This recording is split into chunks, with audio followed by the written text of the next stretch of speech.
Try to read it out loud. Read it out loud.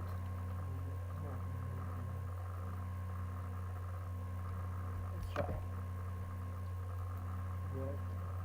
And show some anyway. It's done.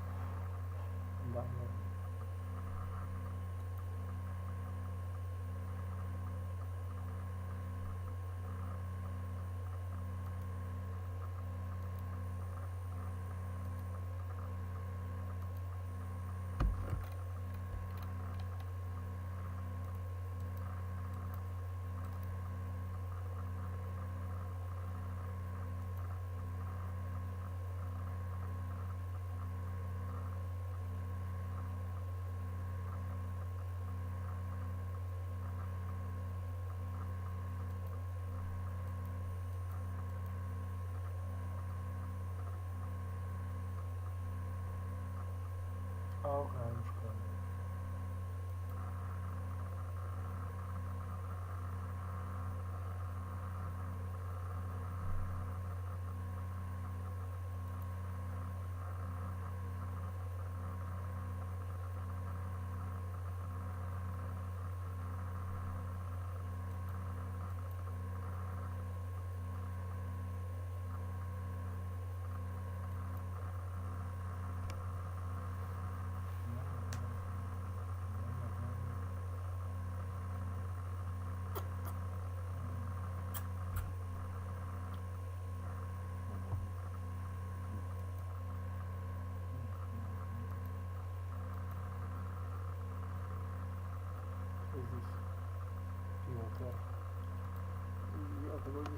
Пиво здесь ни при чем.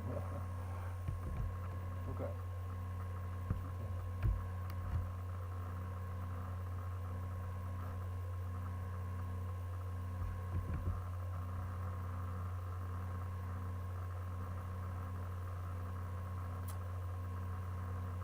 Как-то неинтересно.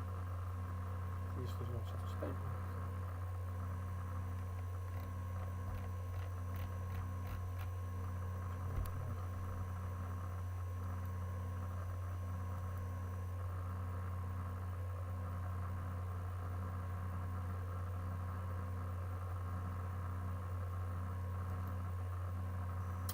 Халявщик. Даже рекламу у меня никакую-то, вот рекламу поговорить, я еще не все, спокойно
Изложенное представление о профессионально-педагогической культуре дает возможность вписать данное понятие в категориальный ряд: культура педагогической деятельности, культура педагогического общения, культура.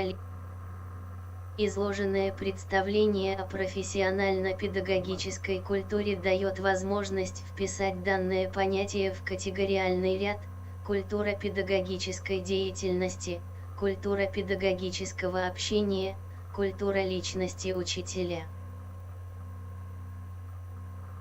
Педагоги соотносят свою жизнь и педагогическую деятельность в плетении общечеловеческих ценностей добра и красоты, справедливости и долга, равенства и чести в палитру ценностей педагогических, овладение ими и углубление мира педагогических ценностей создают ту материальную основу, на которой строится создание профессионально-педагогической культуры личности учителя.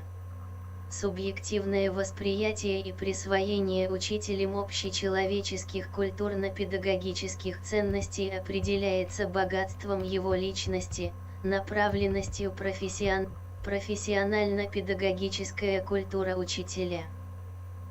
Профессионально-групповой, социально-педагогический.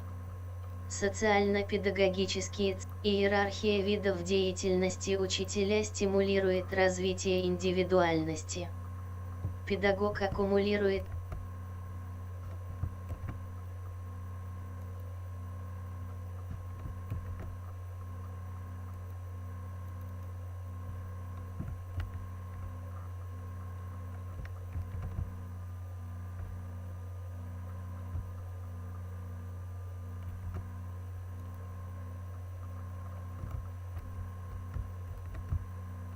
Иерархия видов деятельности учителя стимулирует развитие индивидуальности.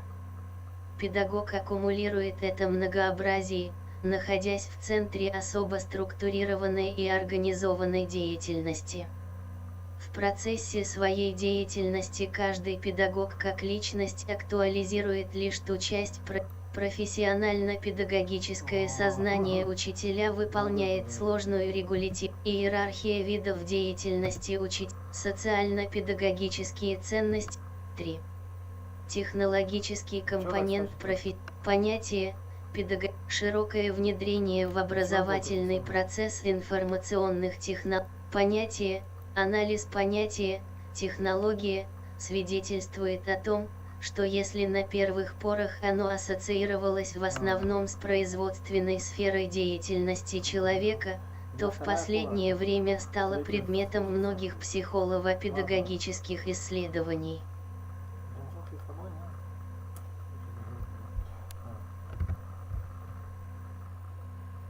Как эта штука?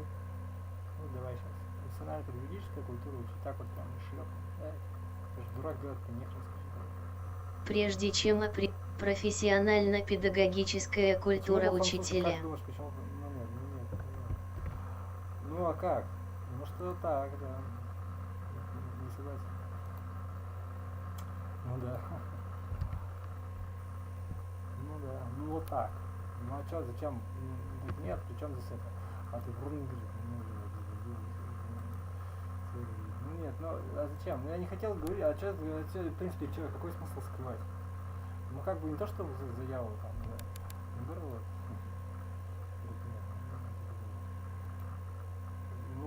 Ну так вот, почему нет? Ну, сам зацени, смотри. Как бы, где, в какой консерватории ты будешь учиться фортепианному искусству? Европейской. То есть понятно, что там Америка как бы самая ведущая, опять же, это из американских сайтов, мне это не касается. Но там есть, там получается Британия там и так далее. Но чтобы это было европейское, чтобы это было прикольно, чтобы что-то было такое, чтобы был уровень. Да? Да. То есть, ну есть всякие там Хельсинки, там, да, я не принижаю, я не знаю, конечно, там есть всякие уровни, да. А что-то вот такое вот что, ну нет, а что ты, Париж, что-то. Ну там не только Шопен, там, да, ну и так далее, да. Пианисты там не дурные, но фортепиано, да. Не говоря там и композиторы вроде как тоже. А это все равно дурные, то есть никто там не интересен в мире, самое, это все нарисованные композиторы, неправильно. И пианисты все их тоже нарисованные. Нет, понял. Да. Ну, они тоже такие муштровые. Тем более я Францию так, это, как тебе сказать, плохо понимаю, плохо знаю. Но с другой стороны, нет, знаю, но нет, понимаешь, там, вот это как раз не моя тема, понимаешь? Я ее понимаю, но она как раз вот понимает меня, да. Вот итальянцев я больше как-то уважаю, люблю, там культура, история, ну не знаю, я тебе к примеру говорю. Они мне ближе просто, понятнее как. Ну может просто потому что я их поизучал, уже получил. Просто объясняю эти, да. Я не говорю, что кто-то, я тебе про свое говорю, субъективное восприятие, да. Я не говорю, что они хуже, там, не лучше. Да, такой француз, фыр, как бы там, это самое, да. Да, они на самом деле ближе, то есть и ты узнаешь, что как раз такие вот очень, да, ну, какие страны правили миром, то Франция, это, да, и типа того. То есть здесь нет, да. Греция, ну там давно уже засовывали, ну там свои тематики, да. То есть, да. Как раз эту культуру ты плохо знаешь, мало знаешь, и как бы, ну, как бы не то, что она не твоя просто, она какая-то такая, ну фиг знает, какая-то, да. Какая-то выспренная, роскошная, то есть там какая-то роскошь, и постоянно демократия какая-то, демократия там, да. Ну, понимаешь, да? То есть как бы она не очень понятна, почему ее так вот это самое пестуют там, наоборот, я понял, ладно. Ну тем более, ну как бы да, понял.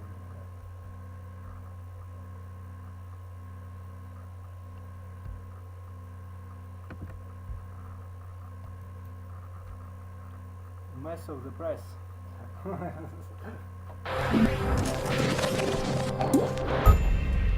Bonjour Christophe. Si ce matin on parlait des nouvelles compétences des enseignants, pédagogiques des enseignants. Pédagogique des enseignants, bien évidemment. Ben oui, parce que est-ce qu'on peut encore concevoir le métier aujourd'hui comme on le concevait hier, que ce soit dans l'enseignement secondaire et supérieur? La réponse est évidemment non, mais la question c'est que... Alors, on dit quoi de ça? Parce que on dit quoi de ça? Voilà, parce que trop souvent on nous dit oui, mais il faut changer, l'enseignement doit changer, la pédagogie doit changer. Oui, mais qu'est-ce qu'on fait? Alors, qu'est-ce qu'on fait? D'abord, on se pose une question. On se dit, mais qu'est-ce qui, dans la structure actuelle d'un enseignement, pose problème?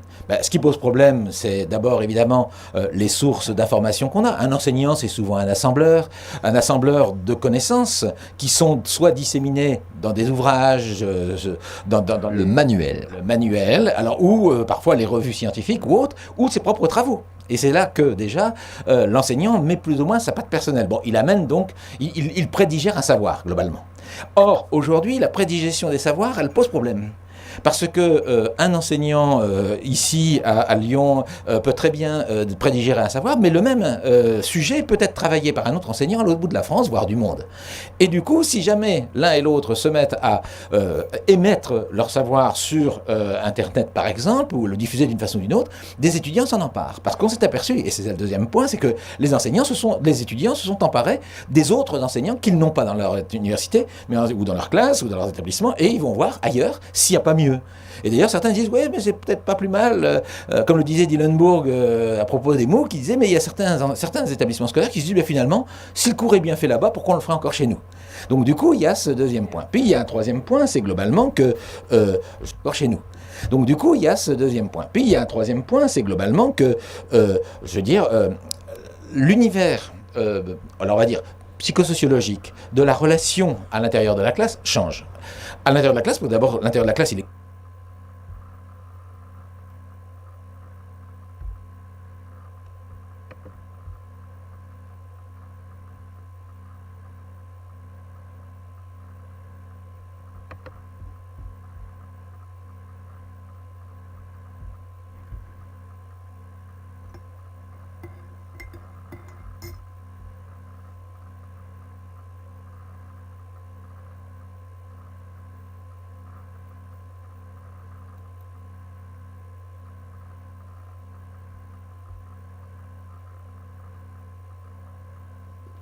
Je vais essayer de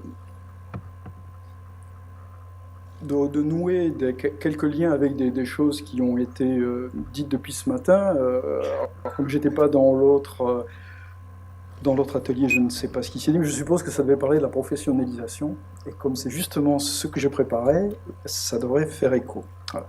blague à part. Donc, ou alors on me demandait de me présenter. Donc moi je suis Patrick Rayou, je suis professeur émérite, ça veut juste dire retraité, hein, à Paris 8 Saint-Denis. Ça impressionne les gens parfois, mis en tort, mais enfin bon, c'est quand même pas mal non plus, les impressionner. Donc je suis membre d'une équipe qui s'appelle le CIRCEFT, qui est une équipe de recherche qui est commune à l'UPEC et à Paris 8, mais dont un des axes ESCOL est plus ancien que cette équipe, issue d'une fusion à la suite d'histoires compliquées comme ailleurs, et qui a pour vocation de travailler beaucoup sur les inégalités d'apprentissage en particulier, depuis les travaux pionniers de Charles Bourtier-Rochex 1992, mais ça n'exclut pas de s'intéresser aux enseignants, parce que, surtout quand on a la faiblesse de penser comme moi, qu'entre ce que font les enseignants et les élèves, il y a un certain nombre de rapports qui peuvent expliquer pourquoi les choses se passent ou ne se passent pas de telle ou telle manière. Après quelques mots que je pense réduits à leur plus simple expression du fait du doct exposé qui a eu lieu ce matin sur cette recherche absolument passionnante sur la recherche dans les SP, j'essaierai de dire des choses sur la question de la professionnalisation en partant de ces définitions historiques, en tout cas pour la France, c'est un mouvement qui est apparu plus tard que dans d'autres pays, mais en essayant, avec vous savez, la manière d'essayer de gratter et de salir les choses qui est celle des sociologues, de se demander si nous sommes là devant une notion qui est un peu... Voilà. Didier Desseux, bonjour, vous êtes le responsable de la formation professionnelle à l'Alliance française de Paris-Île-de-France. Aujourd'hui, nous allons parler du monde du FLE et surtout de celles et ceux qui l'enseignent. De nos jours, quelles sont les compétences et les savoir-faire d'un enseignant? Alors tout d'abord, le professeur de français langue étrangère est celui qui enseigne la langue française à des personnes pour qui le français n'est pas la langue maternelle. Il exerce en France ou à l'étranger, dans des structures type Alliance française, Institut français ou établissements privés proposant des cours de langue principalement. Alors, pour enseigner la langue française à des étrangers, il doit faire preuve d'une capacité d'adaptation importante qui est liée en fait d'adaptation importante qui est liée en fait à l'accueil d'une diversité de publics et de cultures dans ces classes. Aujourd'hui, je dirais, les compétences attendues sont de deux types, si je puis dire. Tout d'abord, les compétences nécessaires à l'enseignement de la langue. C'est-à-dire, enseigner la langue, c'est exercer le métier, c'est faire cours. Faire cours, autrement dit, c'est animer et piloter la classe. Ça nécessite de prévoir des objectifs, des tâches en fonction de programmes liés à l'institution dans laquelle l'enseignant exerce et définir des objectifs pour chaque cours. C'est également être à même de pouvoir organiser les espaces, organiser le temps en fonction des activités, proposer des modalités de travail variées, en grands groupes, individuels, petits groupes, pour intégrer, je dirais, tenir compte de la diversité des publics et des rythmes des apprenants. C'est également être à même de pouvoir gérer des interactions. Les interactions, c'est-à-dire les échanges entre les étudiants et de faire en sorte que ces échanges soient les plus variés possibles pour éviter évidemment l'ennui. Et puis, être enseignant, c'est être gardien du temps, puisque c'est une contrainte importante, c'est-à-dire faire en sorte que les objectifs qu'il s'est fixés puissent tenir sur un temps défini. Alors ça, c'est tout ce qui est lié en fait à faire cours, à animer la classe. Enseigner, c'est aussi en amont, c'est tout ce qui est planifié, concevoir des séquences de cours, c'est ce qui précède la classe. Et puis en aval, c'est, je dirais, tout ce qui est lié à l'accompagnement. L'accompagnement se fait bien entendu pendant la classe, mais aussi ce temps après la classe où on consacre des moments avec certains étudiants pour peut-être échanger sur des points du cours. Et puis bien sûr par rapport aux activités qui peuvent être données par la suite. Donc tout cela, ce sont des techniques qui s'apprennent et que nous proposons dans nos formations professionnelles, bien entendu. Ce sont les compétences, je dirais, de base à proprement parler. Les autres compétences qui sont plus spécifiques et puis transversales ce sont celles qui sont liées à l'utilisation et l'exploitation de l'informatique et du numérique en classe. Hein, tous les outils dont on dispose aujourd'hui pour faire en sorte que la classe soit plus vivante, soit plus le... Ce sont les compétences, je dirais, de base à proprement parler. Les autres compétences qui sont plus spécifiques et puis transversales, ce sont celles qui sont liées à l'utilisation et l'exploitation de l'informatique et du numérique en classe. Hein, tous les outils dont on dispose aujourd'hui pour faire en sorte que la classe soit plus vivante, soit plus le reflet de la réalité, hein, puisque l'idée, c'est vraiment d'intégrer dans la classe la réalité le plus possible, de façon à ce qu'on puisse arriver à créer cet effet de réel hein, qui est nécessaire. Donc l'informatique nous aide énormément, le numérique, avec des outils, que ce soit les TNI ou des applications, ou voire le téléphone portable dans certains.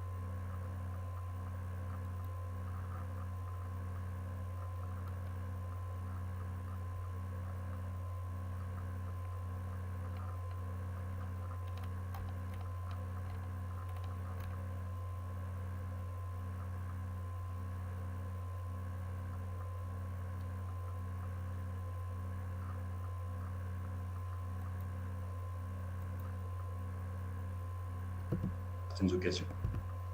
Ce qui est important aussi, exercer un métier, c'est exercer un métier dans un cadre, dans une institution, hein, comme je l'ai précédemment dit. Et donc, ça signifie d'être à même.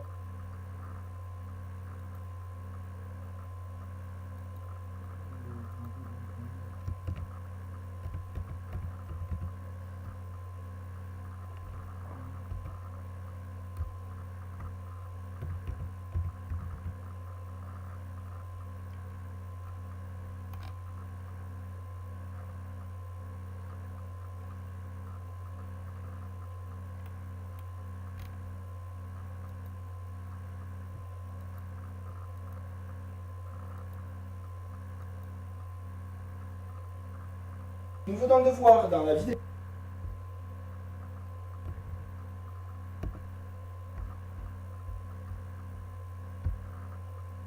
même de pouvoir interagir avec ses pairs, ses collègues enseignants, hein, puisque c'est aussi un travail qui peut être un travail d'équipe, hein, de plus en plus d'ailleurs, avec des cours en binôme, et puis des interactions en lien avec, je dirais, le personnel qui travaille dans cette institution avec les administratifs, comme on dit.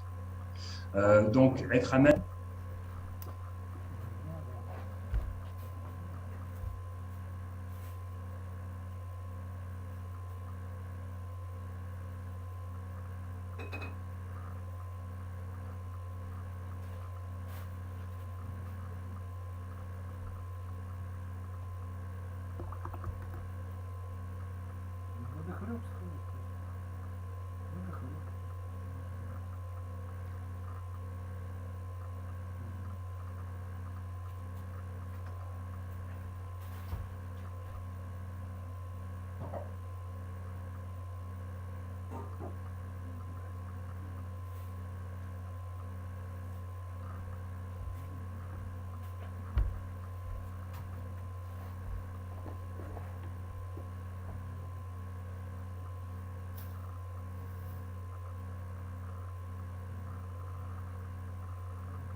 D'être dans cette relation et d'intégrer hein, les différentes équipes. Et puis, une compétence vraiment très importante, donc être à même d'être dans cette relation et d'intégrer hein, les différentes équipes. Et puis, une compétence vraiment très importante aujourd'hui, et je pense que c'est ce qui a toujours défini le métier, mais encore peut-être plus aujourd'hui, c'est cette capacité à développer, à élargir ses compétences tout au long de sa vie. Hein. Savoir évoluer professionnellement en lien avec les nouvelles technologies, par exemple, que je mentionnais tout à l'heure, et puis aussi pouvoir avoir envie de tout à l'heure, et puis élargir ses compétences tout au long de sa vie. Hein. Savoir évoluer professionnellement en lien avec les nouvelles technologies, par exemple, que je mentionnais tout à l'heure, et puis aussi pouvoir avoir envie de se former pour pouvoir s'adresser à des publics plus spécifiques, que ce soit le public enfant, que ce soit des salariés d'entreprise avec des programmes bien déterminés, tout ce qui est en lien avec le français, comme on dit, le français sur objectif spécifique, ou bien enseigner à des adultes peu ou pas scolarisés, qui ont quitté les bancs de l'école tôt et qui rencontrent des difficultés. Donc je dirais, ces compétences-là sont à acquérir tout au long de sa vie. Ce sont des compétences qu'on va retrouver dans nos formations continues à travers des stages pédagogiques. Parmi les qualités transversales que l'on pourrait retenir, la première qualité, je dirais, c'est la patience, puisque apprendre une nouvelle langue nécessite du temps, et donc l'enseignant doit être à même de pouvoir, je dirais, accompagner, et c'est son rôle, accompagner, encourager. C'est vraiment, voilà, c'est là où il doit être, d'une certaine façon, le coach d'un groupe, comme on dirait aujourd'hui.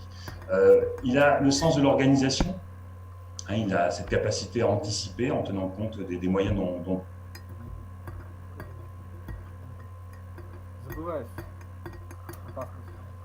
il dispose. Et puis, il a cette capacité à être rigoureux également. C'est-à-dire, rigoureux ne veut pas dire qu'il n'est pas créatif. Rigoureux, ça veut dire qu'il a préparé en amont sa classe. Il a organisé de telle sorte pour que tout se passe pour le mieux et que toutes les conditions soient réunies pour que l'apprentissage se fasse bien. Et puis, l'enseignant, il est important pour lui d'être capable de prendre du recul. Prendre du recul de façon à analyser des situations, capacité à réagir rapidement face à des situations, à des imprévus, puisque la classe n'est faite que tout se passe pour le mieux et que toutes les conditions soient réunies pour que l'apprentissage se fasse bien. Et puis, l'enseignant, il est important pour lui d'être capable de prendre du recul. Prendre du recul de façon à analyser des situations.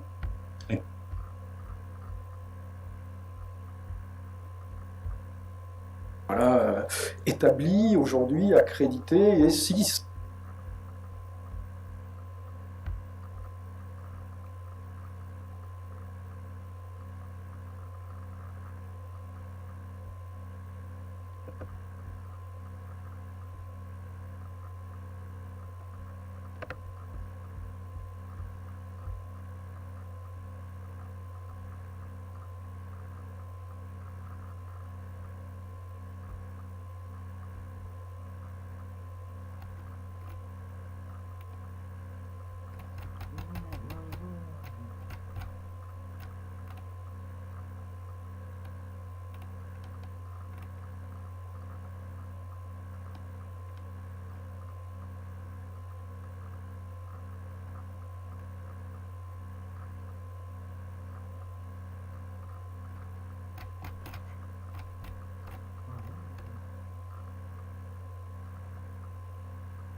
Eh oui, je suis la petite voix des conseils d'architecture, d'urbanisme et de l'environnement, les CAUE.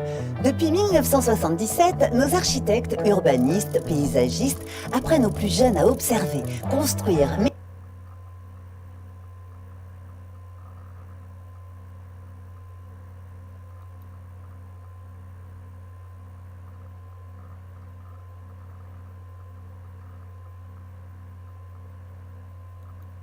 maîtriser, respecter leur cadre de vie. Je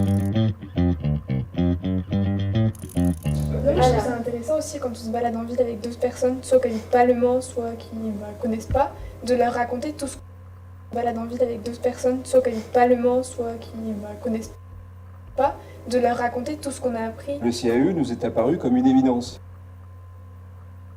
Et depuis, on travaille avec eux tous les ans et on monte des projets tous les ans avec le CAU du Mans. Donc là, on a la possibilité de mener vraiment des activités avec le CAUE. On a notamment, dans les premières années, fait un travail sur l'urbanisme et ça s'appuyait vraiment sur des parcours que le CAUE nous avait conçus. Ressentir la ville, Ouais, écouter la vraiment, ville. oui, on a eu un travail sur les parcours sonores, on sur a des fait parcours sonores qui étaient qui extraordinaires. était passionnant aussi. Qui veut dire ce qu'il a aimé, pourquoi? On y va, c'est parti. Смотри, для меня это все равно, it's mystery for me. Just imagine that they are healthy. If you fuck your wife, she's healthy. And you fuck you for the whole life long. No, it's impossible. So it's just mystery. You say that yes. So they all are sick, actually, yeah. Yeah, that they are sick physically. Maybe, I don't know how it's connected with the soul, mind, or hysteria or something. I don't care with their mind. Just, yeah. That means it's very true, what? Yes, it's so simple, yeah. No.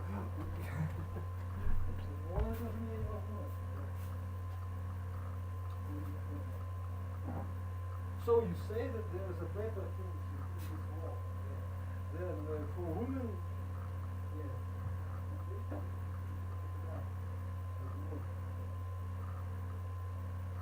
I am not woman, so I cannot tell for 100%, but somehow, yes, I suppose it is not. Yeah. Maybe, yeah. Maybe the understanding is not the strong part of them. Maybe. Yeah.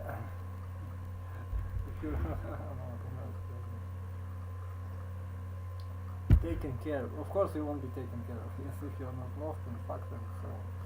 Yeah. For sure, yeah. Of course not. Of course not. Это меня не волнует. Это why do you say so? Yeah.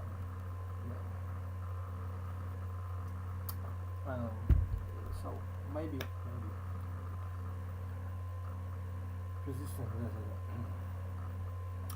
So what is the logic? Yes. Yeah. Knowledge is not for yes. Is sickness. Yes. Somehow. Yeah. I don't know. This blonde hair. Yeah.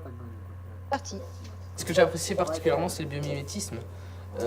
D'abord parce que moi j'aime bien l'architecture déjà. Quand on voit les parents qui sont tous enthousiastes, qui nous disent tous on aimerait bien venir dans vos cours. Voilà. Ce qui est bien dans ce qu'ils ont dit tout à l'heure, c'est quand ils ont dit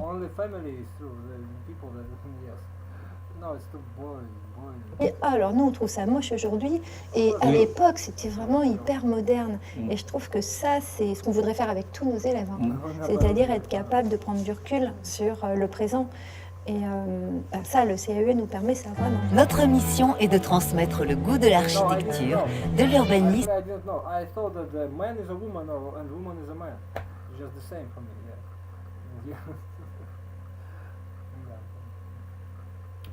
Et de l'environnement. Chaque année, 60 000 enfants profitent d'une action CAUE dans leur établissement. Et on rentre en silence, sans courir. Alors, qu'est-ce qu'il reste à faire à votre avis, Andrea? On n'a pas encore fait les arts. Voici une école d'architecture pour enfants unique en Europe. Elle a été créée en 2012 par le CAUE de Paris. En fait, l'architecture, c'est très complet. Chez les petits, donc, on essaye avant tout de leur ouvrir les yeux, les rendre curieux. C'est vrai de Paris. En fait, l'architecture, c'est très complet. Chez les petits, donc, on essaye avant tout de leur ouvrir les yeux, les rendre curieux. C'est vrai que s'intéresser à son cadre de vie est... So I'm right. So they are all sick and not up. I suppose, presumably, say that sex is the coitus and the fucking yes. It's because man's world. It's not about knowledge. It's about like something really important. Yeah, you know. We are not responsible for this. Yeah. I don't know. I kind of explain it.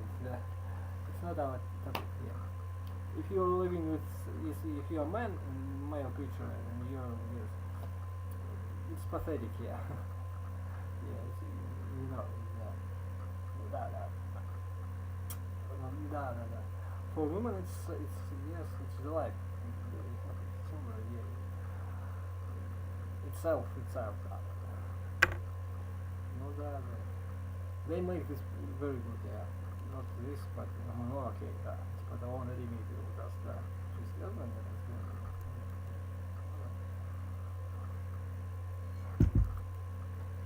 not because it's because it has meaning because they know that people are doing yesterday. I don't know. It's just their topic, yeah. Вот я понимаю наоборот только да. Нет, it's not our, no, он тебя понял уже давно, да. So it makes its process very, yes, persistent, like a holy process, yeah.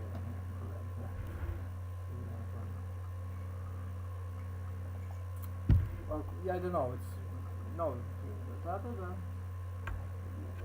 say this. You don't know, so you do better than,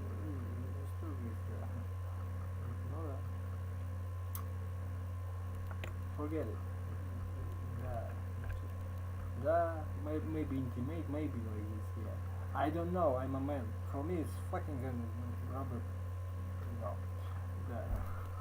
just TV show and so on.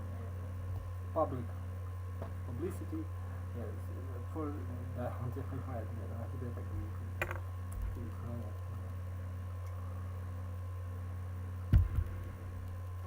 Women, they're just, yeah, hide.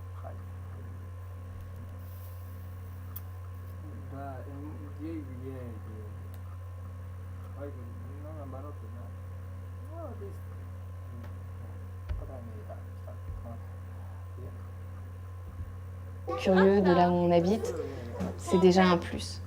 Ça, c'est des bâtiments haussmanniens, donc ils sont plus petits. Voilà. Et voilà, et celui-là, tu vois, tu le recouvres de béton. Cette école, pas comme les autres, propose des cours et des ateliers après la classe. Elle s'adresse aux enfants de 7 à 18 ans. Prenez le temps de réfléchir. C'est aussi un travail de groupe. Allez, c'est parti. Oui, alors il doit faire une structure la plus haute possible et poser leur chamallow dessus. Non, mais il tenait blanche. Et c'est bon, t'inquiète. Ça fait 5 ans que j'ai commencé et ça me plaît toujours autant. Il me reste 1 minute. J'ai voulu essayer, voir ce que ça donnait en cours spécial pour les enfants surtout, avec des gens de mon âge. Parce que c'est pas pareil que quand mes parents m'expliquent à moi, toute seule, dans un musée. Stop. Vous avez eu 18 minutes.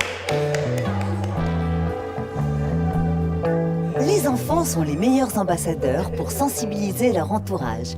Ce sont eux les bâtisseurs de demain.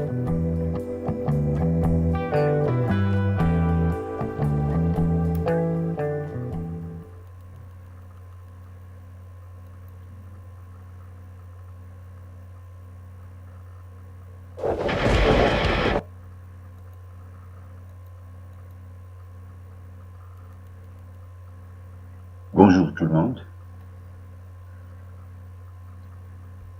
J'ai créé cette vidéo à la demande de plusieurs personnes qui aimeraient savoir comment se déroule un entretien de recrutement.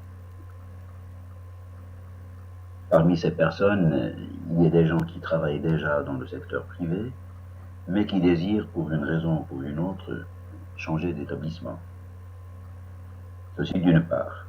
Et d'autre part, il y a celles et ceux qui souhaitent intégrer le domaine de l'enseignement pour la première fois dans leur vie. Alors oui, bien sûr, il se pose beaucoup de questions. Qu'est-ce que... Podcast. Podcast.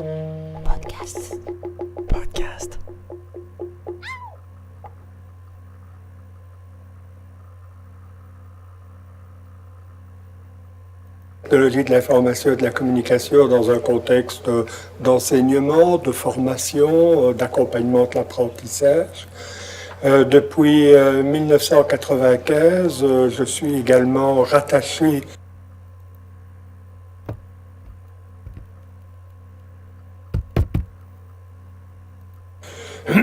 à l'Institut de pédagogie universitaire des multimédias, en bref l'IPM, qui est une structure donc de l'Université catholique de Louvain, chargée en gros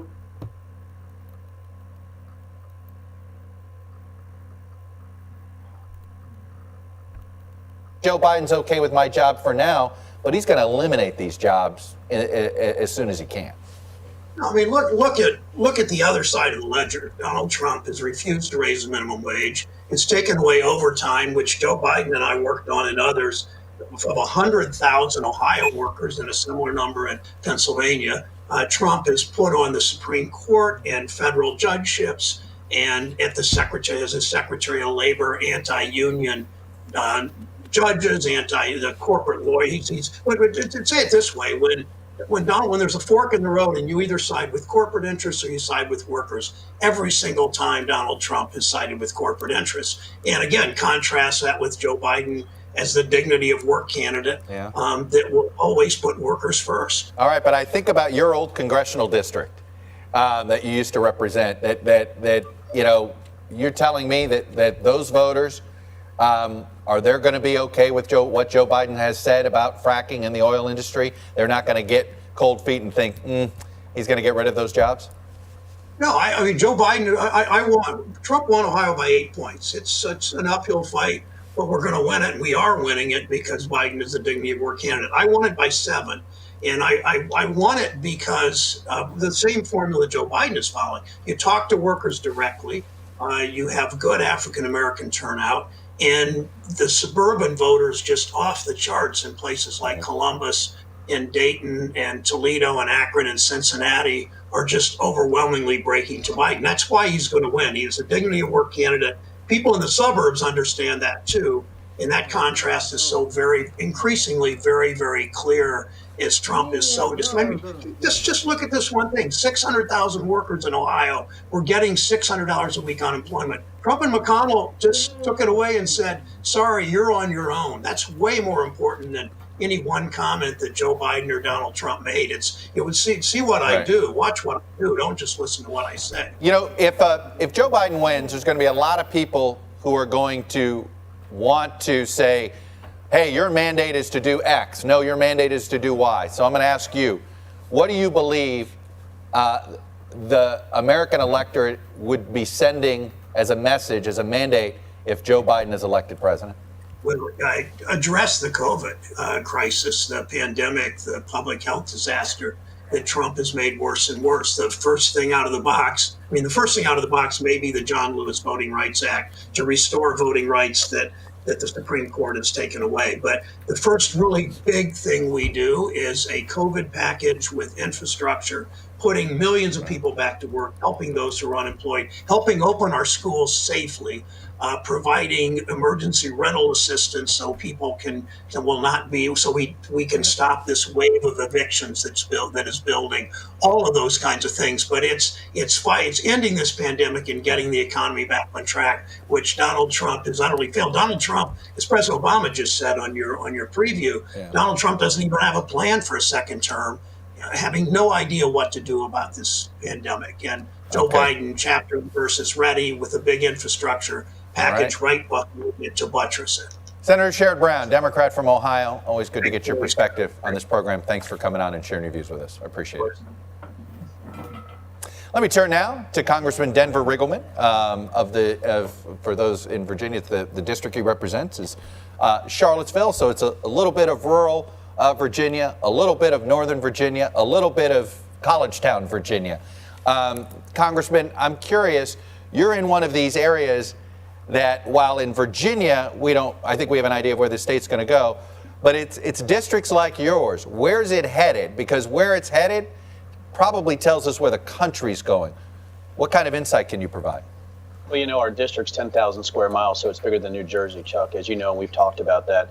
But if you go from Fauquier County, suburbs of D.C., all the way down to, say, the North Carolina border, Republicans are different from north to south, and so are Democrats. And right now, when you look at my district, you know, Donald Trump is polling +3, but the Republican candidate is actually -3. So you got a 6-point split. And that sort of matches with the 5th District of Virginia. It's so diverse. And if you remember in 2018, I beat the Senate candidate by 6 points in the district. So this is a district that is a swing district at R+6. But when you see the explosion of growth in the sort of the southern part of the suburbs of D.C., but also in Charlottesville and Albemarle County, we now have a true swing district in a blue state. And it looks like right now we better start talking to everybody rather than just a narrow portion of the public. what have you learned almost since coming here? Look, you were. Так тоже ты понимаешь меня, да? It's all lies because presumably, if you are a man, you should say, if somebody tells you, you have to die for this million people, you have to die, or for this. It's all lies. First of all, if you're a real man, it won't be yes, no problem.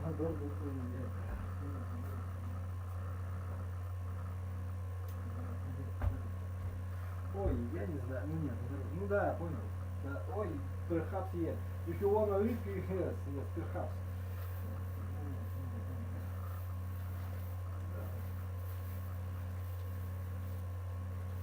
Да, anyway.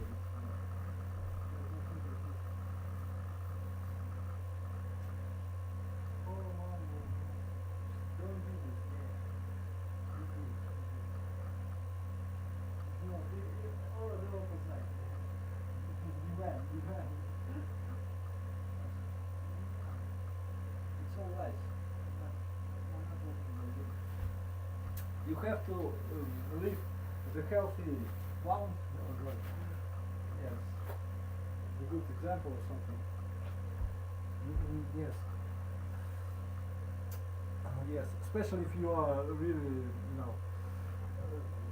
no, I don't believe it. I will never believe it. It's all lies. Maybe you, because I'm sick and tired, yeah. Maybe, but anyway, it is like it is truth, yeah. Yeah. Do better, yes. Do science, do anything, yeah. Yes, use at least your tongue, yes, at least, yes, yeah, to tell that, yes, you got it, yeah. Yes, it's not healthy to die for something. What I think, yeah. It is healthy to train yourself to survive. It is correct, and survive. To go to the jungle and survive. To go to jungle and to die, it's not the variant of real man. What are the Russians? Russians is I'm not talking about Russians. I'm talking, yes, about. Anyway, it doesn't matter. Chukcha, Russian, Chinese people, all the same. If you're a man, you don't have to die. You have to survive all the time, yeah, for yourself, and do your deeds to continue, yeah, and die with a natural death. Very, old, but perhaps, and wise, maybe, yeah. And work it out. If the people say die for this, just know that they are lying. It's the woman's way. Woman can die for something. Yes, presumably. It's the way of nature. It's just the way it is. Yeah. You are the man. Yeah, you understand me at least, just a little bit, just at least. Yeah. So, and all these questions, they are all fake. They are all lies. If you wish, yeah. Just designed, yeah. But you like to be, so you hate them. That's why. Oh no, all these questions, they are yes. Too bad. If you, of course, if I'm drunk, I don't care about it. Well, it's all psychiatry, Yeah, psychiatry is a very harsh thing, and psychiatrists will say that nobody in army can be safe. Psychology is very breaking. Even if you are trained to kill other people, it's very if they are giving you this tool, you will bank and there's a million people with guts around and so on. If you know if something is breaking inside, and you have to drink vodka and start hating somebody, really. To be a perfect warrior. Murder and killer, that's it. And there is a way out, but you won't get changed. Relationships, bad relationships. Just okay. It's very rude, but it's okay.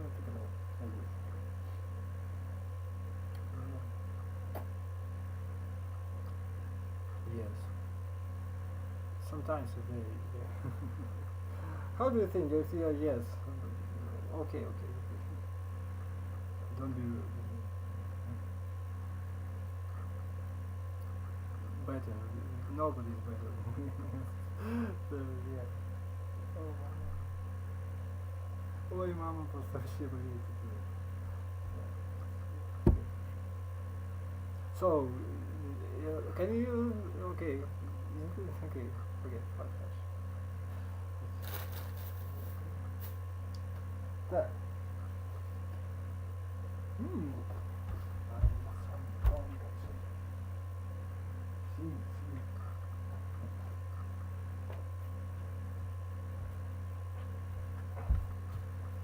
Oh yeah, man, you got me right. It's just all the way. For example, yeah, just works like this on sorry. That's what you have to do for life itself. He doesn't understand because you are the sole survivor and representative of. You are the only one responsible for doing this. Yeah. Work out. Work hard.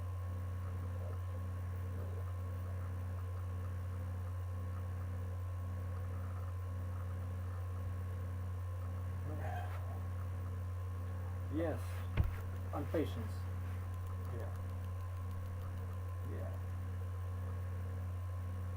Oh, it's very tough. Yes. Very many options. Now, men, we have many options. Very many. This. Women don't have an option. They don't want. They don't need. They're not right.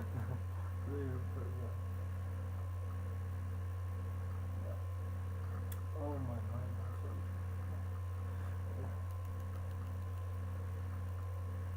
Well, it's pretty tight. Yeah. It's very kindness. Well,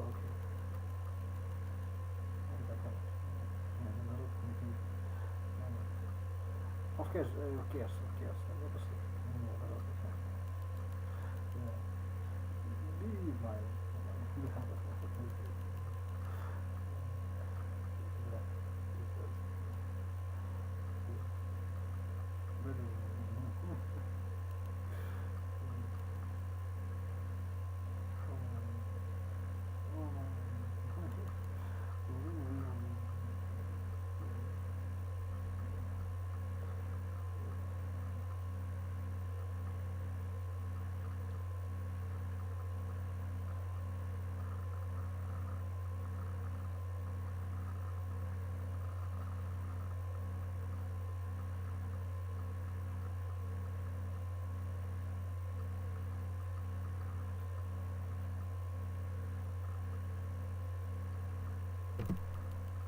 You've not been a political guy your whole life. You got into politics late.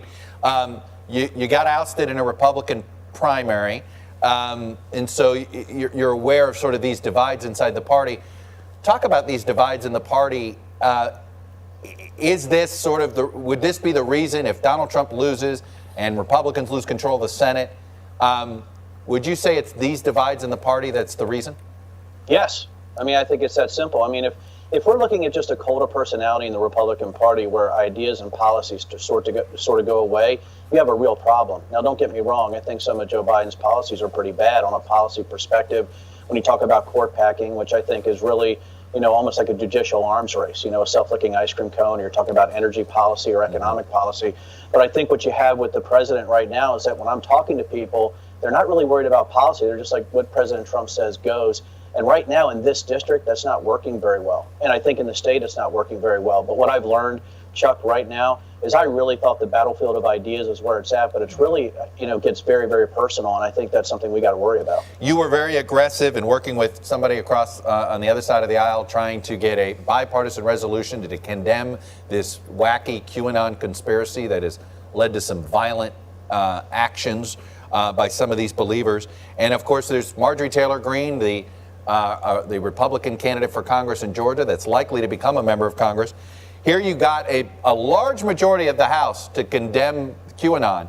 And then very quietly this week we saw that the Republican Party has officially endorsed Marjorie Taylor Greene and donated the maximum amount of money that the NRCC can do.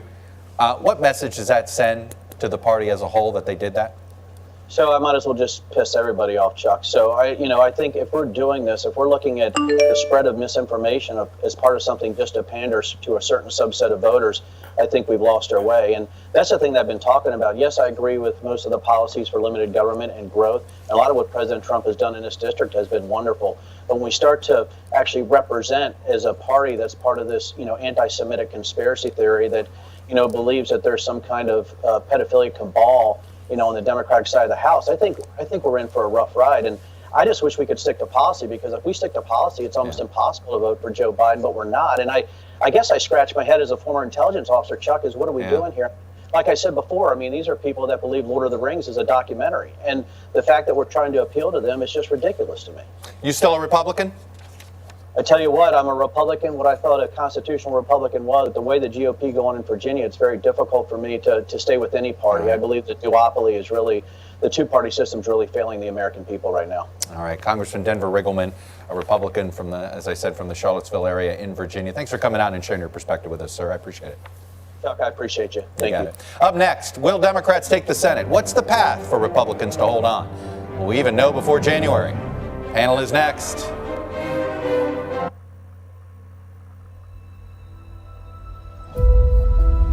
EVE Online is a vast universe, alive with the unrelenting activity and combined history of its players. Pursuing lives of adventure, warfare, and prosperity, they share this existence in the biggest single shard, free-to-play MMO of all time.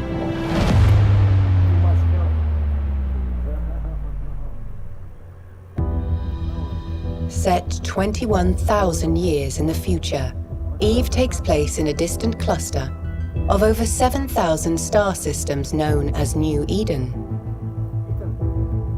It is a rich and diverse universe, featuring densely populated havens of relative safety, governed by 4 great empires. Hostiles. Welcome back. Here's where I'm going to be living for the next 9 days. The other big focus in 9 days will be on control of the Senate. Of course, right now it is 53-47 in favor of the Republicans here, meaning Democrats need a net gain of 4 seats if President Trump is reelected, or 3 seats if Joe Biden wins. Vice President breaks the tie. Earlier in the cycle, we had identified 6 Republican senators in jeopardy. Steve Daines in Montana, Cory Gardner in Colorado, Martha McSally in Arizona, Joni Ernst in Iowa, Tom Tillis in North Carolina, and Susan Collins in Maine, plus 1 Democratic incumbent, Doug Jones in Alabama. This is the Senate map we assumed we were going to be dealing with the last 9 days. But look at how this map has expanded. It has added quite a few competitive races. As of right now, you've got Lindsey Graham in South Carolina. Both Republican senators in Georgia are vulnerable. David Perdue, Kelly Loeffler. Dan Sullivan in Alaska is in a tight race. And the open Republican seat in Kansas. Yes, Kansas. All of them are in some measure of peril. And then I'd add Democrat incumbent Gary Peters in Michigan. He still finds himself in a tougher than expected race despite Joe Biden's strength in Michigan. Finally, on the outside tier, yes, there are more competitive Senate races. John Cornyn in Texas, Mitch McConnell in Kentucky. Look, they're both favored, but they haven't put their opponents away. Same is true for Democrat Tina Smith in Minnesota. So to be sure, Democrats are not going to win all of these races, but it's worth keeping in mind that in a wave year, which this could be for Democrats, close races tend to go all in the same direction. And boy, do we have a panel of political experts to chew over this. Amy Walter, national editor for the Cook Political Report, Yamiche Alcindor, White House correspondent for the PBS NewsHour, NBC senior political editor Mark Murray, and Anna Palmer, the senior Washington correspondent for Politico. All right, we're diving deep into the Senate. Amy Walter, this is what you do all the time. You worry about this 6 years in advance. Here we are, 9 days to go. What's your obsession? What's your Senate race obsession? I'm obsessed with North Carolina because, to me, no Senate race kind of sums up where we are in 2020 than this one. A late-breaking sex scandal involving the Democratic candidate. Now, normally, that would put a race that Democrats were ahead in, maybe behind, right? This could impact this race negatively for the Democratic candidate. Instead, he's still running ahead. That's Democrat Cal Cunningham. And the reason he's still running ahead is because Donald Trump is running behind in North Carolina. Look, the race for the Senate is like the race for the White House. It is an existential question about Donald Trump and nothing else. Politics is not local, it's national, and that's a big problem for Republicans in a state like North Carolina.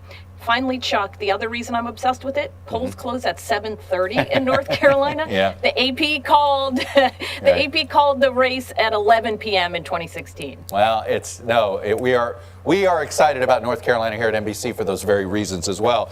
Mark Murray, get in on this. What is your Senate race obsession that you think will help tell a story? Yeah, Chuck, I'm obsessed with Iowa, and if Democrats end up falling short in North Carolina, Iowa is probably their next best opportunity to get that majority. And we're seeing Iowa in play because Democrats are performing on average about 6 to 10 points better in congressional districts and state across the country than they were 4 years ago. Iowa epitomizes that. Donald Trump ended up winning Iowa by 9 percentage points in 2016. It is now an even-Steven race in the presidential as well as the Senate contest between Joni Ernst, the Republican incumbent, and Teresa Greenfield, the challenger. We're also seeing the senior vote play an important role. Democrats are overperforming with seniors, and we know that Iowa has one of the oldest voting populations in the country. And now we're seeing Republicans fighting back on issues like immigration, on policing, as well as saying, hey, here's what a Democratic Senate majority would end up doing. And so those are all the forces at play at the Hawkeye State, Chuck. Well, and both North Carolina and Iowa both feel like places that as the presidential goes, so goes the Senate, or vice versa. Yamiche Alcindor, what is your Senate race obsession for these last 9 days? South Carolina. I'm looking at the race between Jamie Harrison and Senator Lindsey Graham. This is a race that was solidly looked at as a Republican seat. It was then moved over by the Cook Political Report as a toss-up. It's really fascinating because Jamie Harrison has essentially been able to raise boatloads of money and put Lindsey Graham on the defense. This is a state that President Trump won in 2016 by 14 points. They've not sent a Democrat to the Senate in 2 decades. So if Jamie Harrison is able to pull this off, it's going to be a major blow to Republicans. It's also interesting, of course, because Lindsey Graham has really emerged as one of the closest allies to President Trump, and that's what's make this race a really interesting one to watch. And Yamiche, let me add something here. I want to play a piece of this TV ad that Jamie Harrison is running because he's decided to add a third candidate to this race. Take a look at this ad. Привет! Добро пожаловать на канал Geekbrains. Сегодня разберемся, кто такой специалист по защите информации, чем он занимается, сколько зарабатывает и как им стать. В 2019 году каждое 7-е преступление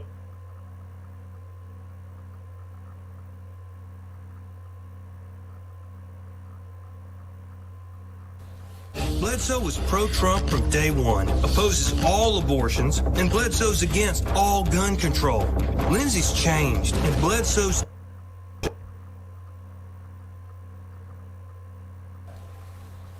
Bledsoe was pro-Trump from day one, opposes all abortions, and Bledsoe's against all gun control. Lindsey's changed, and Bledsoe's too conservative for South Carolina. Now, Yamiche, this Bill Bledsoe, he's actually technically dropped out and endorsed Lindsey Graham, but his name's on the ballot. What does that tell you? Does that tell you that Jamie Harrison doesn't think he can get 50%, that if he wins, he needs some help? That's what it seems like. It seems as though he was answering questions about this, and that third-party candidate's name first is going to be at the top of the ballot, which is very interesting because of the way that they do it in that state. He says, hey, I want to be able to explain to people that there are all these people on the ballot. The interesting that's happening here is that watchers of this election say that maybe Jamie Harrison can't pull out 51%, but if he pulls out 47 and is able to win, this could still mean that he could take that seat. So in some ways, it shows that Jamie Harrison is thinking about this race and saying, I need to look at other candidates as well and remind people about that. By the way, what's interesting is the Democratic strategy in Kansas and Alaska is also counting on third-party candidates, essentially making 47 or 48% a winning number. Anna Palmer, last but not least here, what's your obsession? I'm really focused on Maine. I think we always knew it was going to be a tight race with Susan Collins. She's the only Republican in the Senate from the New England area. But the real question to me, and why it poses a much bigger issue for Republicans, is she's running as a bipartisan moderate who, if she wins, would be chairman of the Senate Appropriations Committee.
No, I'm yes. You make me okay, I'm just going yes. Why do you want yes? No, it's just work. You have to say something. No, it's understand that bad. Don't talk about the kakashkas. Say about зернышки season.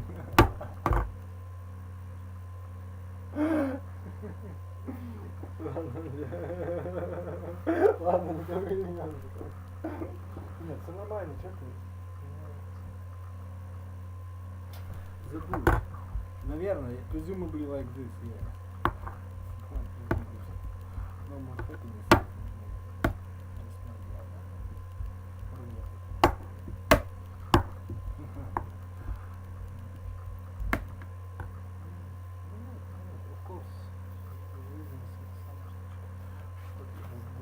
Design well.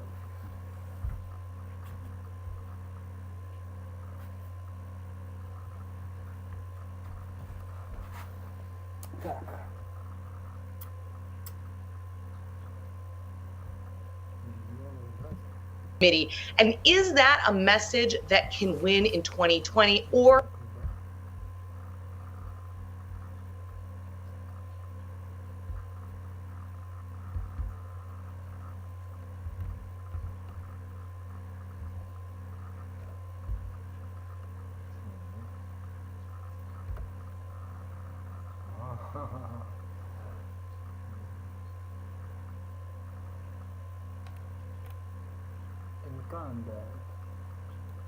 Incumbent. Or have Republicans completely become the party of Trump, where it is tribalism that wins the day, less about bipartisanship and trying to get deals done? She's a 24-year veteran of the Senate and has been wildly outraised by Sarah Gideon. So these next 9 days are going to be critical for her. What do you make of what does Lisa Murkowski's decision to confirm Amy Coney Barrett? She had been sort of with Susan Collins in this idea that they weren't going to vote for anybody before the election. Does this add pressure to Susan Collins, Anna?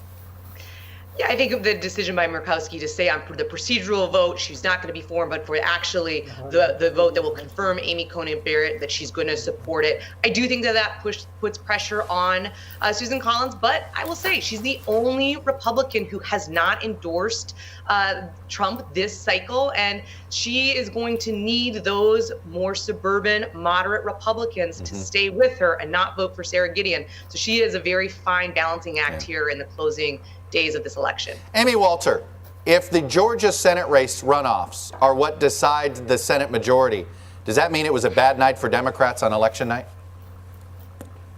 Yeah, it would be. That's probably a good way to think about that, Chuck. I mean, I think Democrats have to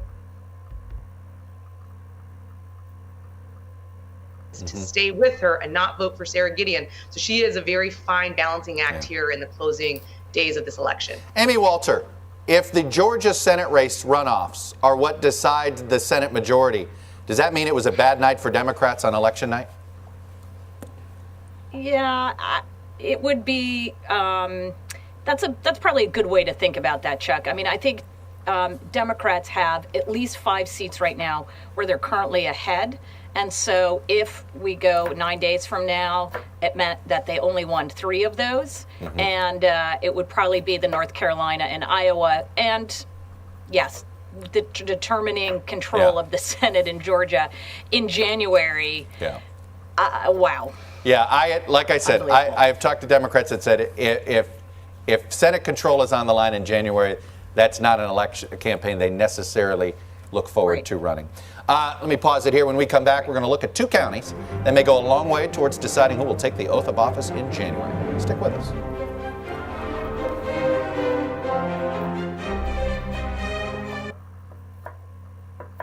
Папа и мама меня очень любят, и я сделаю все, чтобы...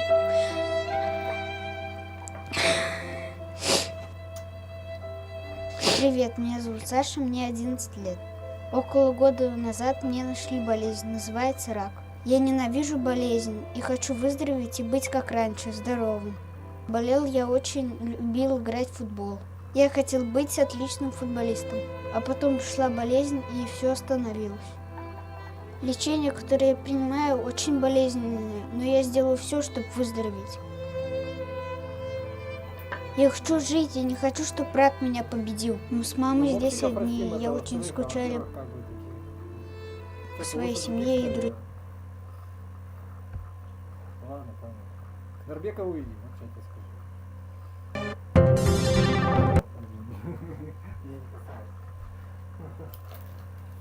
Норбеко.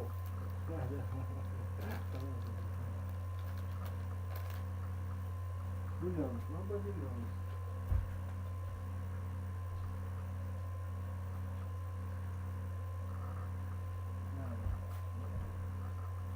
I'm not cruel, just you have the paper for transport. You don't have.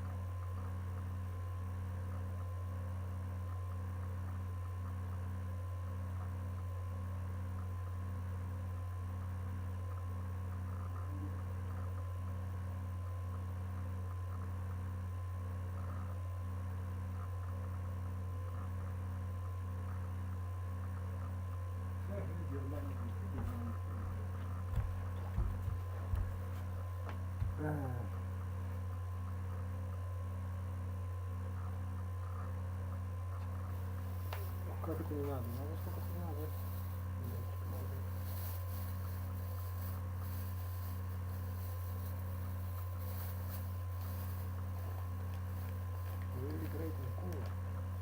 Да, кстати. Вот эта тема вообще. Хорошо, что вспомнил.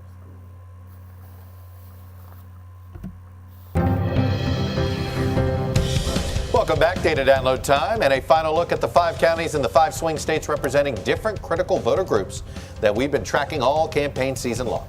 This week we're checking on 2 make-or-break states for President Trump, Pennsylvania and Florida. First to Beaver County in western Pennsylvania. Mr. Trump won the county by 19 points thanks largely to white voters without college degrees. According to analysis by Pew, he won that voting group nationally by 44 points, but in our most recent NBC News Wall Street Journal poll, President Trump's advantage with that group is down to just 21 points. And Beaver is where we find my colleague Maura Barrett. So Maura, is Beaver still Trump country? Well, the Chuck, Beaver used to be a Democratic stronghold, but those non-college educated white voters are also blue-collar, union-working voters who used to work in the steel industry, and now they're hoping that natural gas could be a boost for their local economy. So when we hear President Trump talk about fracking, he's speaking to the voters right here in Beaver County. And when we look at the campaign schedules in these final days leading up to the election, President Trump is focusing on areas like western and central Pennsylvania where he's got strongholds. Meanwhile, we see Biden yesterday going to counties where the race is tighter because he's hoping to shrink those margins that Trump has here in the state. Remember, Pennsylvania went for Trump by just 44,000 votes in 2016. Chuck? Maura, thank you. Now let's go south to Miami-Dade in Florida, where we're looking at Hispanic voters specifically, including Cuban and Venezuelan Americans who are leaning Republican this year. Hillary Clinton won Miami-Dade in 2016 by 29 points, and she won Hispanic voters nationally by an even bigger margin. Now, Biden is still pulling ahead of President Trump with the group nationally, but by a smaller margin than how Hillary Clinton did. My colleague Ellison Barber has been talking to voters in Miami-Dade. So, Ellison, is Biden going to do better than Hillary Clinton did? Hey, Chuck. Yeah, the Trump campaign has spent a lot of time trying to tie former Vice President Joe Biden to far-left socialist policies, even suggesting that if he were to win, the U.S. could become the next Venezuela. Biden is not a socialist, but that message has resonated with many in Miami-Dade's Venezuelan and Cuban communities. In recent weeks, Biden has pushed back more forcefully on that narrative, but some of Biden's Latino supporters here in Miami have told us they're worried he waited too long to aggressively push back. Chuck? Ellison Barber in Miami, Maura Barrett in Beaver, Pennsylvania. For us, thank you both. When we come back, Russia's at it again.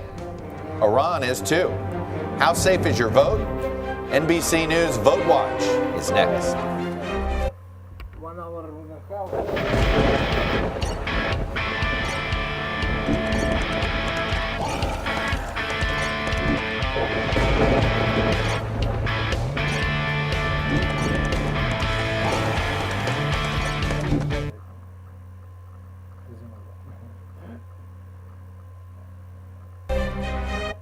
We are not going to tolerate foreign interference in our elections or any criminal activity that threatens the sanctity of your vote or undermines public confidence in the outcome of the election.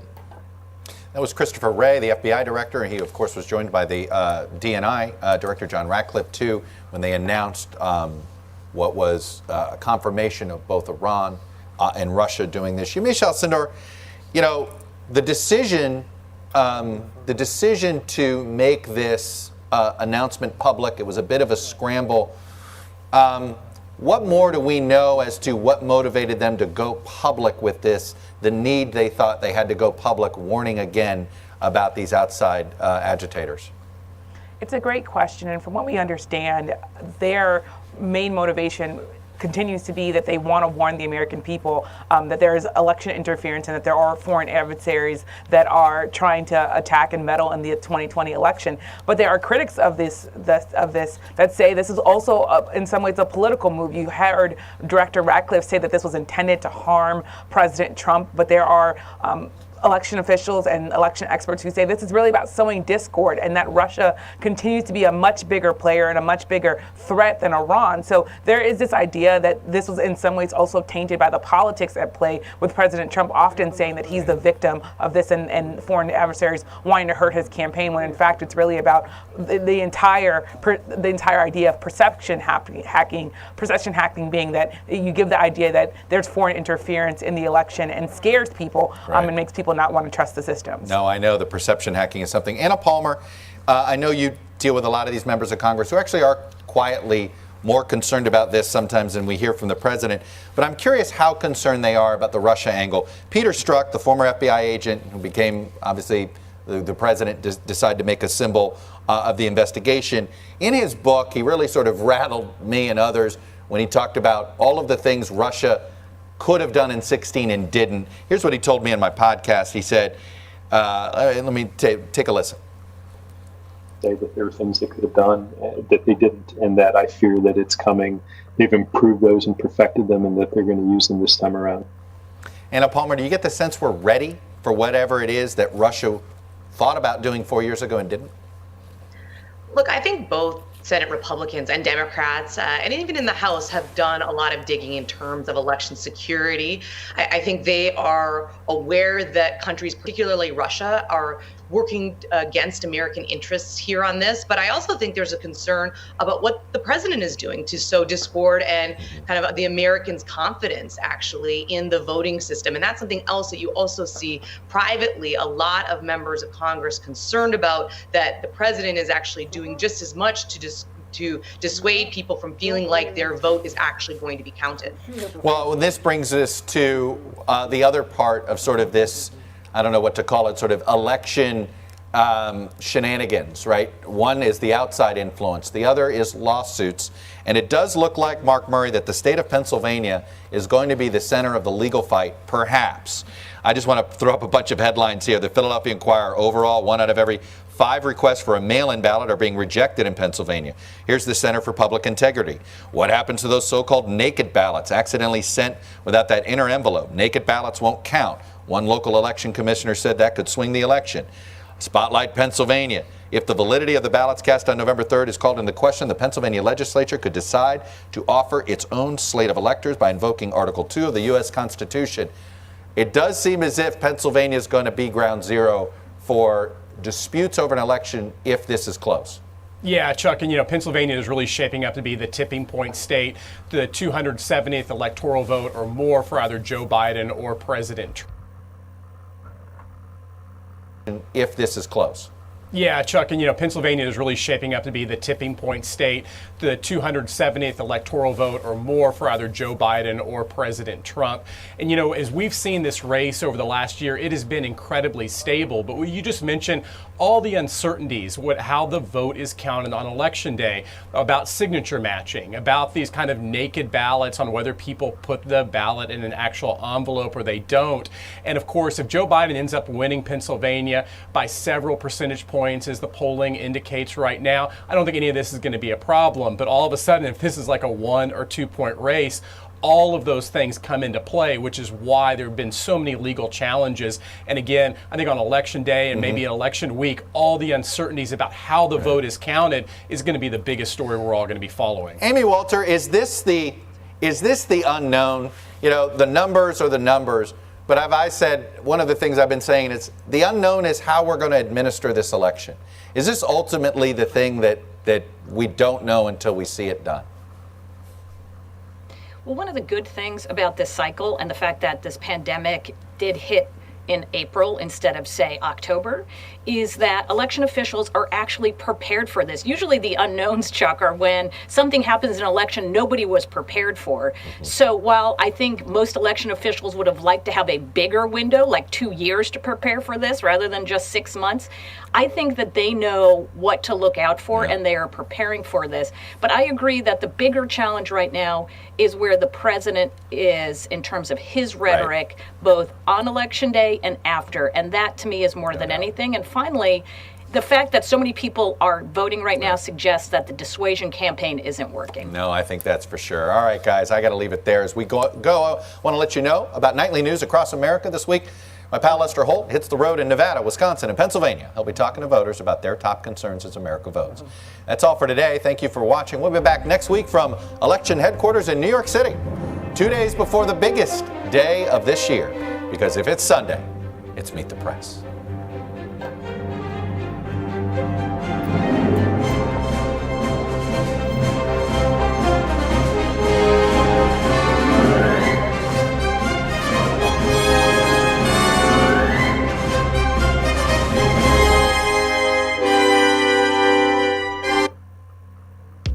Видите, офис 15 квадратных метров, швейный станок, несколько стульев, принтер от бывших арендаторов и сборник русского авангарда. А мы видим ваш труд.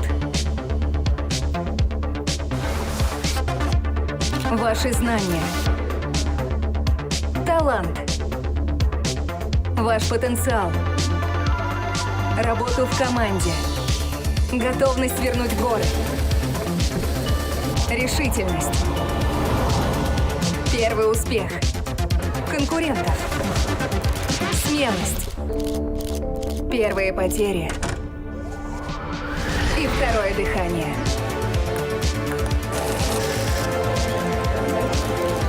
Сбербизнес сделает так, чтобы это увидели и остальные.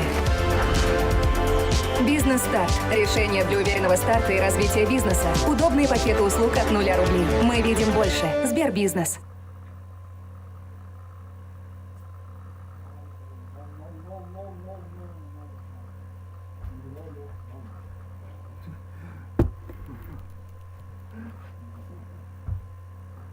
Thanks for checking out GuitarTricks.com recently. Quick question, want a free guitar? Yeah, you heard me right. Right now is the best time to join Guitar Tricks. For a short time, when you sign up... Who's that? No.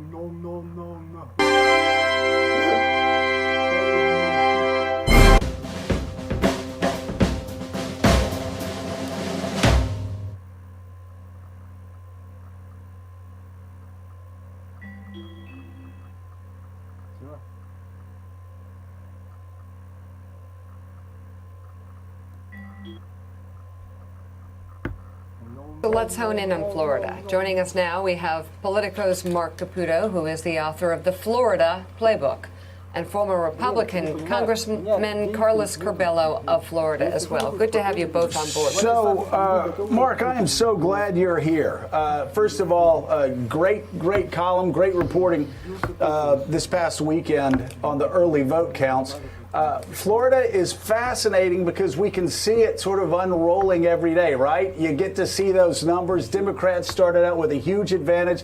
Republicans were saying, hey, we're going to catch up with them when in-person early voting, and then the last 35% on the day of, we're going to swamp them. I'm curious, though, you know Florida as well or better than anybody. What's it looking like to you right now?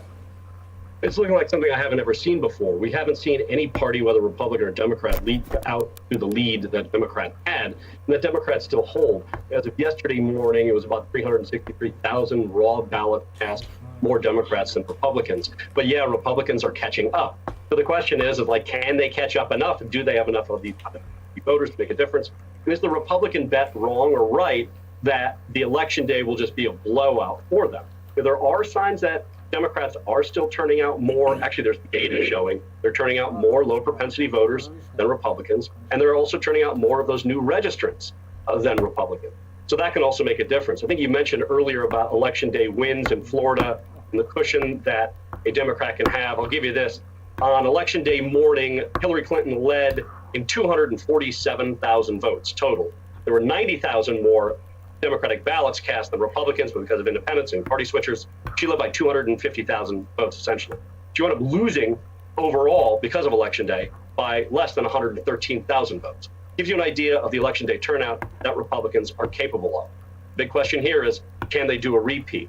Right now, Republicans are a bit nervous, though, because the reality is 360,000 vote margin is a 360,000 vote margin. It's still historic, it's still big, and it's still a cause for worry for them.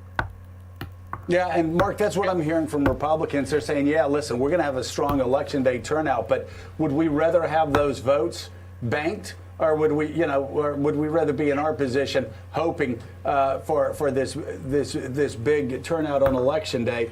Let me ask you about early voter or low propensity voters, because this is something I keep hearing from supervisors of elections. When I sat down and talked to Jared Kushner about a year and a half ago, and he gave me the theory of the case for the Trump campaign, their goal was actually not expanding his base, but going out and getting new voters. getting people who had never voted before or people who are low propensity voters. What I'm hearing from supervisors of elections across the state of Florida and other Republican officials is they're concerned that actually Democrats are pulling out a lot of those low propensity voters, pulling out voters that haven't been out since 2008, pulling out voters who have never voted before. Are you hearing the same? Well, as a percentage and as a share of vote, kind of comparing today, 2020 to 2016, both parties are about on pace with turning out those new registrants and those new shares of voters. The difference is that Democrats have more of them. There are still more registered Democrats here. And overall, that helps the Democrats a little bit more. I just want to make sure your viewers don't at all think that I'm forecasting who might win this thing. I have been through way too many recounts in close elections going back to 2000 in Florida.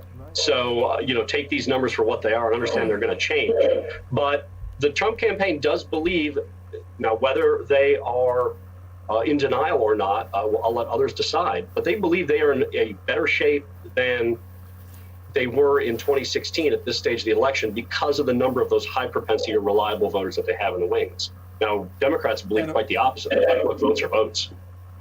Yeah, and of course, we don't know what these early numbers mean, and we're not going to know for quite some time, until 9 o'clock, 10 o'clock election night, because there are so many variables. So, Carlos, let me ask you about Miami-Dade. That's the county I've probably heard more people talk about on both sides over the past month. The Biden team, obviously, has had some concerns about Miami-Dade going back about a month ago. They were underperforming compared to how Hillary was doing.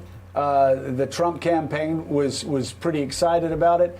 Post-debate, that seemed to change a bit. I'm hearing Biden's team feels like they're picking up a little more. Republicans are concerned they're bleeding some support in Miami-Dade. What can you tell me about the state of the race in Miami-Dade, in the county that really may be dispositive of not only Florida, but possibly even the entire election? Joe, something else that makes Florida extraordinary this year is that the Democratic ticket is gaining in white suburban areas, and we've seen the Republican ticket, the president, gaining ground relative to 2016 in Hispanic areas like South Florida. Now, that has changed since the first debate. If you look at polling data from a few weeks back, the president was running about even in some of these majority Hispanic congressional districts in South Florida. I have seen more recent data, especially after that first debate, that shows that he lost a lot of support and is now down by as much as double digits in some of these districts. Now, that's better than 2016, where he lost by 15 and 20 points, but I don't think it's enough to make up, to offset some of those losses in Central Florida and white suburban areas where Biden has really outperformed Hillary Clinton, what Hillary Clinton did in 2016. Thanks for checking out MSNBC on YouTube, and make sure you subscribe to stay up to date on the day's big.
закрылась.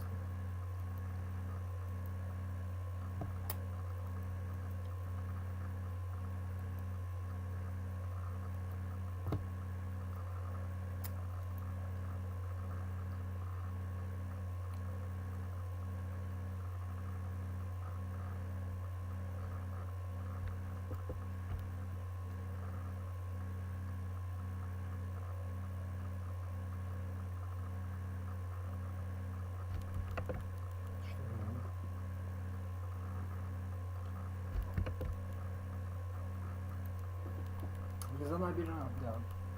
По-удмуртски еще туда веди. По-удмуртски еще не, да, так. Ладно. Бураново.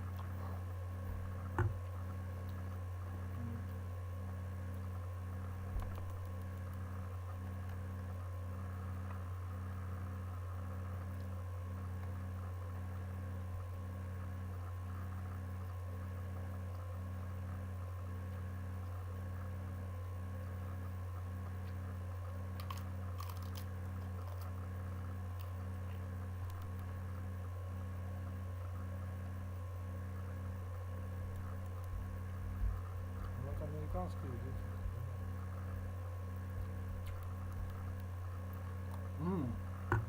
Пойдем, китайский у нас видишь, вкусный.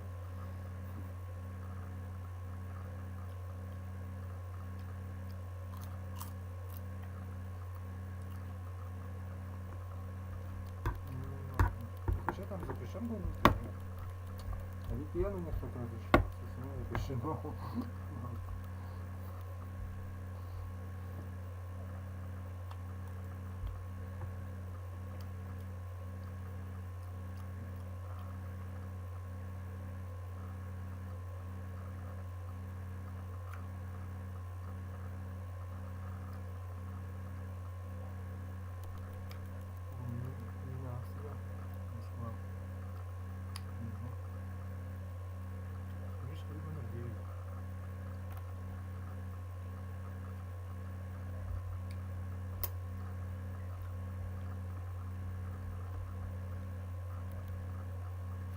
Заведение, понятно. А, это самое высокое, да.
Хорошо так смогли, кстати.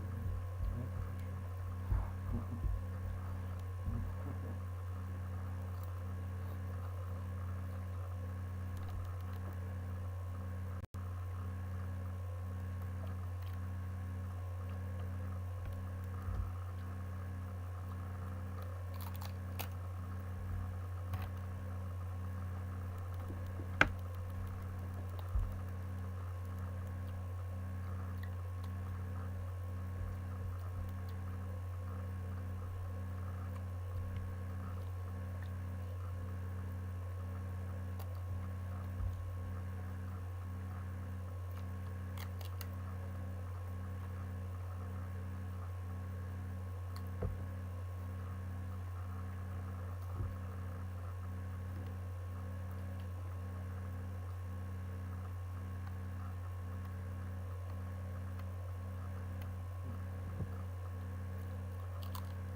Ну, значит, ну вот видишь, ну вот это и есть оно самое. Ну, что теперь? Ну ладно.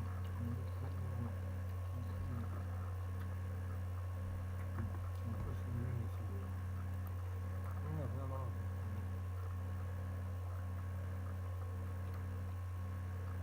Ну, я вот про это тебе и говорю. Что это гипотетически возможно, как бы преодоление, да. Но не тебе, да. Дочка, да. Потому что ты же не Губаев, да. Ну, хотя бы поштучно, да. Вариант итальянский, да.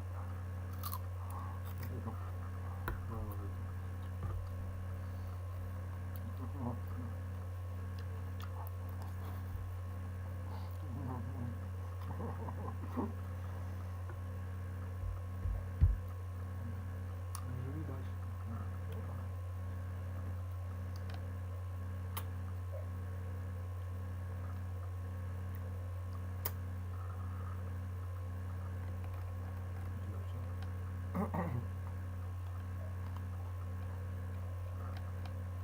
Вот такой 16 лет. Ну такая штучка.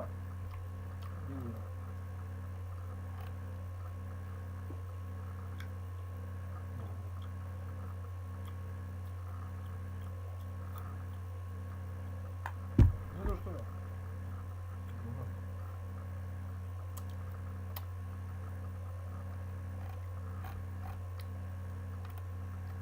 Прям по этим самым временам. Ну, вот репортер, естественно, человек как-то думает, что там будет. Итальяно.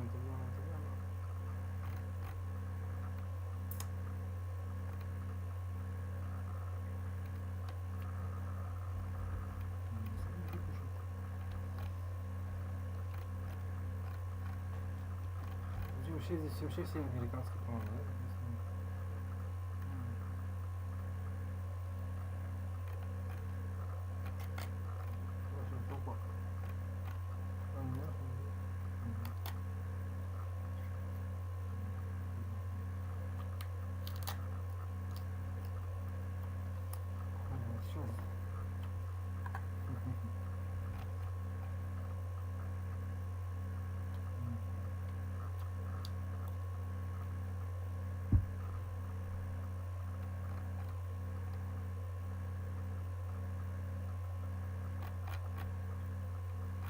Я уже смотрел на все.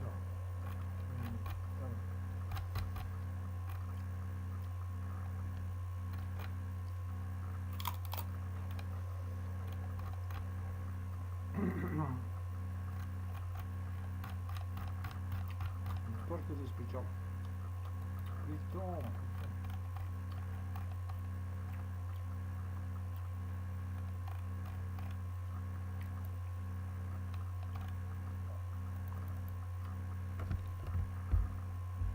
Это была хорошая идея. Давай посмотрим, просто ради интереса.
Нью-Йорк, там.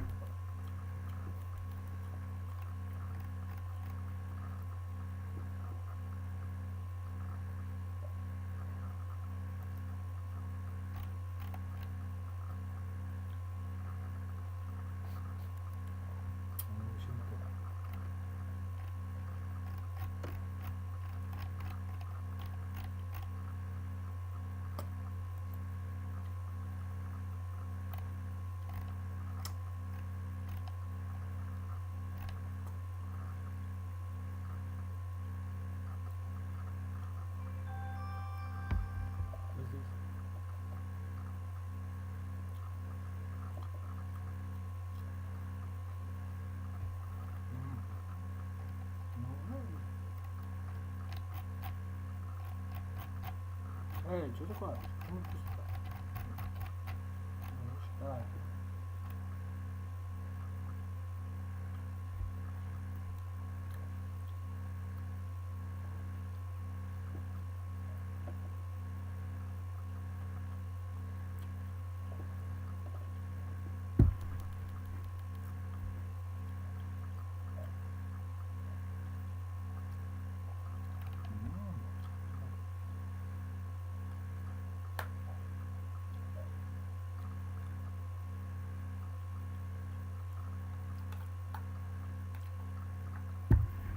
Я думаю, у них хорошо там. Ну ты вообще так выйди, ладно. Да, соответственно, точно. Ну, вот так. Опыт работы. Ладно. Не, все равно так оно есть.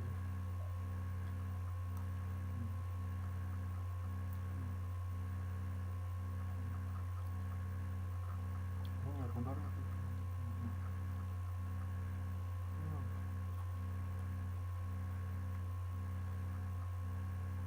Ну, в смысле практика. Опытнее становишься. Ходить тоже страшно и больно, но ничего, ходишь и...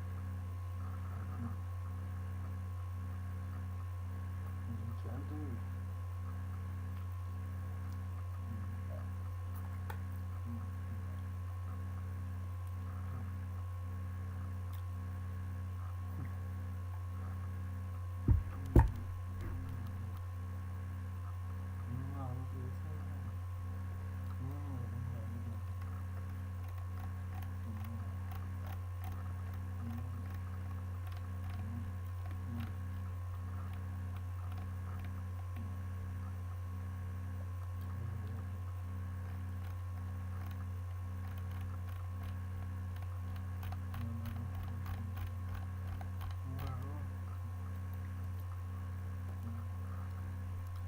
Ну нет, о себе так думаю, только ты.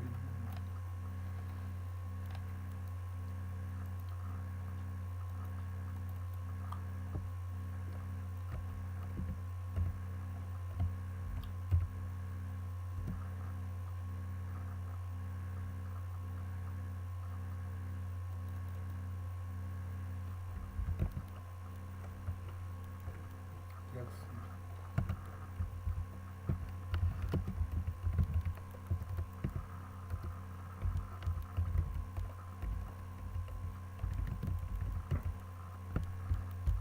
Ну, я сказал.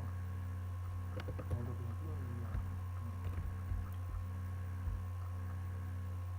Деманде.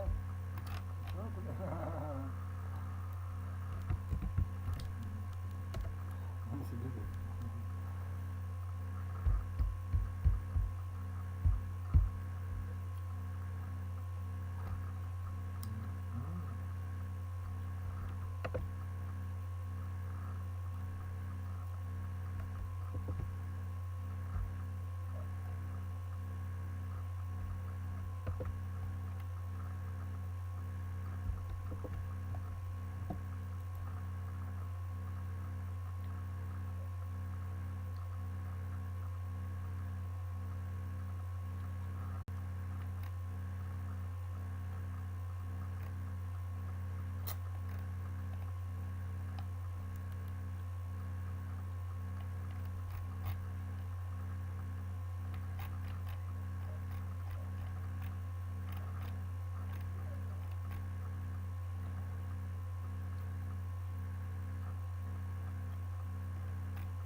Какие вроде индивидуальные? О, четвертый есть.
чек сделать. Меня это не касается. Ну что, ну вот так вот. Цель такая, ну пусть будет цель такая. Оправдывать средства, оправдывать средства.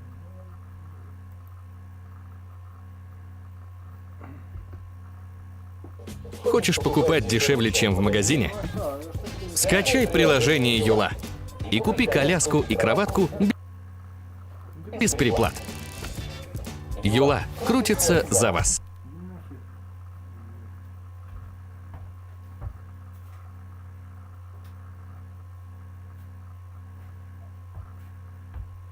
Глупая цель, тупик. Окей. Вот начал.